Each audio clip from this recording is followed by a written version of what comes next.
गरीब साध साध सब नेक हैं, आप अपनी ठोरे। जो सतलोक ले जाएंगे वो साधु कोई और।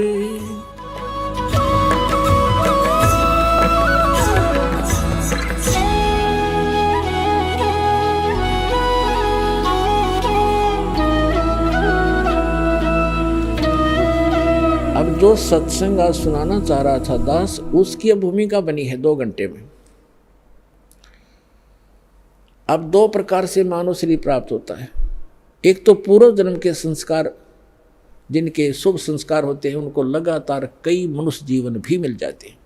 लेकिन उन जब कभी पुण्य संस्कार कभी कब बनते हैं, जब परमात्मा तीसरी स्थिति का रूप धारण करके कभी किसी क्षेत्र में प्रकट होते हैं और वो अपनी किसी प्यारी आत्मा को यथार्थ ज्ञान बता जाते हैं। उसके कारण फिर आसपास के क्षेत्र में वो ज्ञान कुछ समय तक ठीक चलता है, तो वो पुण्य आत्माएं भक्ति से युक्त हो जाते हैं और फिर वो लगातार कई जन्म भी प्राप्त कर लेते हैं। उन जन्मों में यदि संत नहीं मिला पूर्ण, तो वो पूर्व जन्म की अपनी जो किस्मत की जो भक्ति कमाई है उसका नाश करके चले जाते हैं।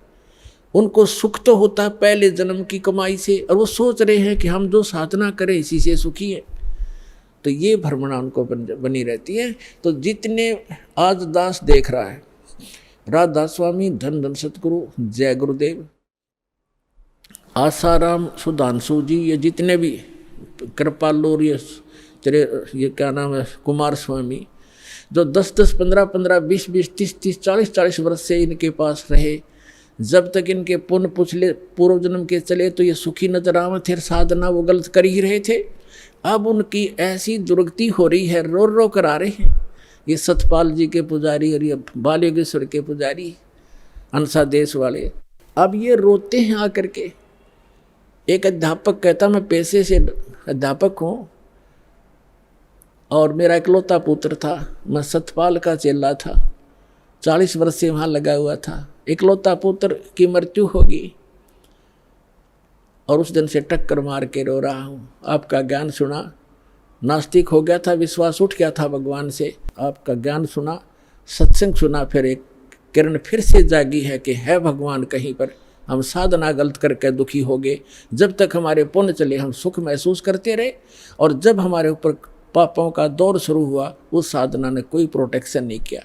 तो पुण्यात्मा सभी ऐसे भ्रमित है। तो जो मानव शरीर प्राप्त प्राणी है वो 2 प्रकार से हैं। एक तो ऐसे आपको बता दिया, तो वो भटकते रहते हैं भगवान के लिए, कहीं ना कहीं वो बैठ ही नहीं सकते। तो अब आपका जो जन्म है मनुष्य जीवन का ऐसे समय में हो गया, यदि अब जन्म ना होता तो पहले की तरह आप भी भटक कर चले जाते। आज से 10 वर्ष पहले कोई मर गया तो वो गया अपना जीवन नष्ट करके। तो आपका जो मनुष्य जीवन हुआ है, धन्य आपके माता पिता जिनसे जन्म हुआ है। आप तो भक्ति पर लगे लगाए हो, आपको तो बहुत थोड़े से समय में समझाया जा सकता है। और दूसरी प्रकार के जो 84 लाख योनियां भोग करके मानव शरीर प्राप्त किए हुए हैं, तो वो क्या करते हैं, उनको आप कितना ही कोशिश करो, वो ठीक है परिश्रमी भी होते हैं, क्योंकि पहले पशु पक्षी बनकर सारा दिन परिश्रम में लगे रहते थे रोजी रोटी के लिए। एक चींटी है, सारा दिन एक कण की आवश्यकता पता नहीं कितने चक्कर काटती है एक कण के लिए, एक पल की चैन नहीं। तो उनका स्वभाव ये होता है कि माया के लिए संघर्षशील रहते हैं, भक्ति के लिए कहते हैं तो कहते हैं मुझे समय नहीं, और भक्ति सुनाना चाहते हैं तो उनके गले उतरती नहीं, उठकर चले जाते हैं।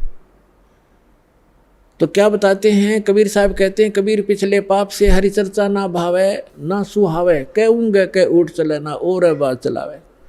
जो पूर्व जन्म के संस्कारी प्राणी नहीं होते हैं या जिनके पाप कर्म अधिक बढ़े हुए होते हैं, उनके सामने सत्संग की चर्चा की जाती है भगवान की, तो उसके 3 लक्षण हैं। जो भक्तिहीन कर्महीन प्राणी होता है, कबीर साहब कहते हैं कबीर पिछले पाप से हरि चर्चा ना सुहावे, और कहूँगे चर्चा चलते लटके लेगा, और ना कोई और चर्चा शुरू कर देगा। अच्छा सुन, एक बात सुन मेरी, वो फलाना काम ऐसे था, वो जैसे आप कोशिश करते हो कोई रिश्तेदार भाई बहन मित्र को चर्चा सुनाते हो, 2 सेकंड सुनता है, फिर वो ध्यान ऐसे ऐसे रहता। ऐसा है ना, वो एक काम जो आप वो ऐसे होगा, उसको ऐसे होगा, आपको भी डिस्टर्ब कर देगा, आप बताना चाहते हो।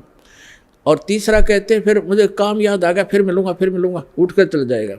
कबीर भगवान बताते हैं कि कबीर पिछले पाप थे जिनके पाप घने बढ़ गए, हरि चर्चा ना सुआवे, अच्छी नहीं लगेगी, और कहूँगे कह उठ चले ना और बात बनावे। तो ये उस व्यक्ति के लक्षण हैं जो पिछले जन्म के पापों से ज़्यादा ग्रस्त है। सीधा ही वो 84 लाख प्रकार के प्राणियों से, पशु पक्षियों की योनि से प्राप्त सीधा मनुष्य जीवन प्राप्त किया है। तो उसके अंदर भक्ति प्रवेश करना बड़ा कठिन होता है, लेकिन हो जाती है। उसको थोड़ा ज़्यादा समय लगेगा इस ज्ञान को समझने में, और शुरुआत एक बार हो जाती है, धीरे धीरे किसी ना किसी जन्म में तो वो हो ही जाती है।